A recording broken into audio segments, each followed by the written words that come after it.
Welcome to this video lesson. We're going to check out something that I call bridges. This is a concept I use all the time in my courses. And it's very useful to be able to play freely with flow all across the fretboard. So it bridges all the boxes and the positions on the fretboard together. So it becomes one territory sort of. And some people might argue that, well, playing those patterns on the fretboard sounds a bit boring and predictable. But I want to remind you then that these exercises are not meant to be played in a long series of notes like this. It's supposed to be burned into your memory so well that it comes popping out into your fingers when you least expect it.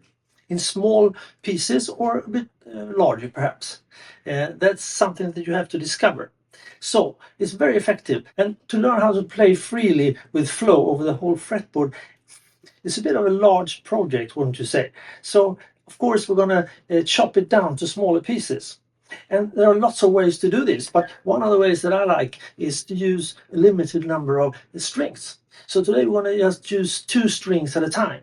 And we're going to start with what I call M1, which is the first of 3 phases, where we concentrate only on memorization to burn this into our memory. So we're very thorough and take it at our own pace, making sure that we play correctly every time. It's very important for the memorization.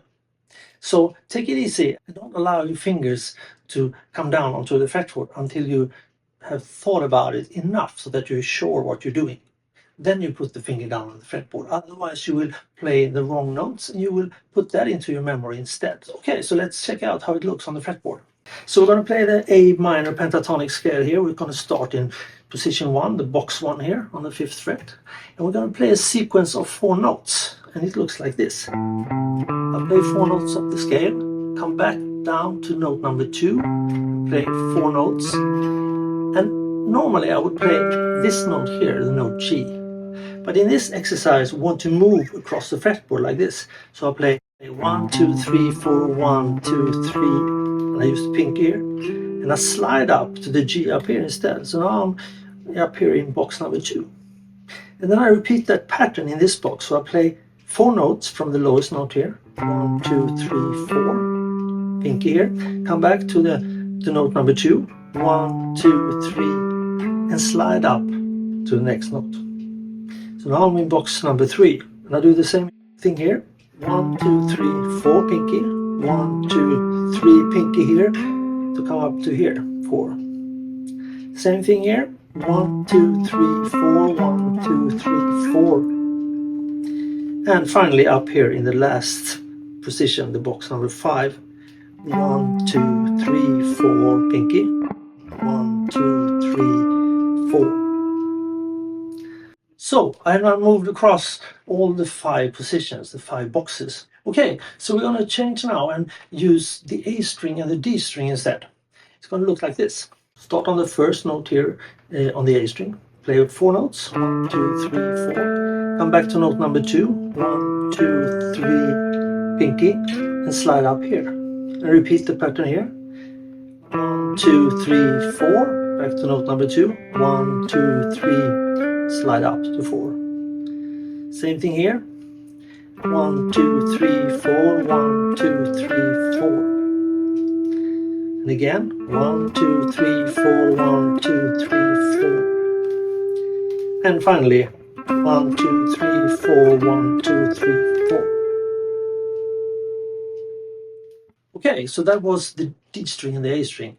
Now we're going to move up to the D string and the G string. So 1, 2, 3, 4, 1, 2, 3, 4. 1, 2, 3, 4, 1, 2, 3, 4. 1, 2, 3, 4, 1, 2, 3, 4. 1, 2, 3, 4, 1, 2, 3, 4. And finally 1, 2, 3, 4, 1, 2, 3, 4. So let's move up now to the G string and the B string. 1, 2, 3, 4, 1, 2, 3, 4. 1, 2, 3, 4, 1, 2, 3, 4. The stretch here. 1, 2, 3, 4, 1, 2, 3, 4. 1, 2, 3, 4, 1, 2, 3, 4. 1, 2, 3, 4, 1, 2, 3, 4. Okay, finally, let's finish off with the B string and the E string. 1, 2, 3, 4, 1, 2, 3, 4. 1, 2, 3, 4, 1, 2, 3, 4. 1, 2, 3, 4, 1, 2, and the pinky here, 3, 4. 1, 2, 3, 4, 1, 2, 3, 4. 1, 2, 3, 4, 1, 2, 3, 4. Okay, we have now moved all across the neck from down here and up to here, using all the 5 boxes and moving between them seamlessly. So now it's time to play to the metronome. Either you have a metronome handy or you can find one on your smartphone maybe, or on the internet. So we're going to play to a metronome in a tempo where we can play it right every time. So no mistakes. If you make mistakes, then slow it down. It's very important. And we're going to play to the metronome until we can play this without thinking about it at all. And that's why I call this phase the M number 2, the motorization. So this is motor skills. We want to put it into our muscle memory.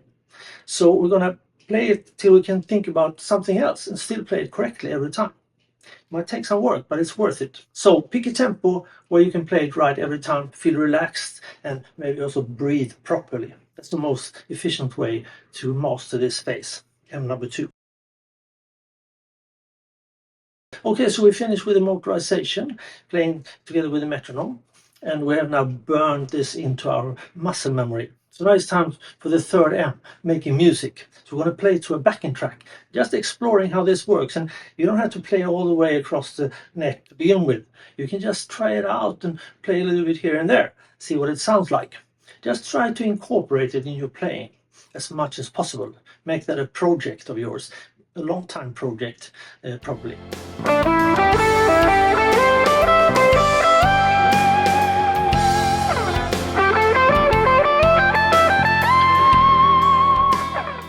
So I hope you found this lesson inspiring and perhaps even a bit challenging, that you find this useful in your practice and in your playing in the days and months and years to come. So I hope to see you soon again. And until next time, don't forget to keep those strings ringing now.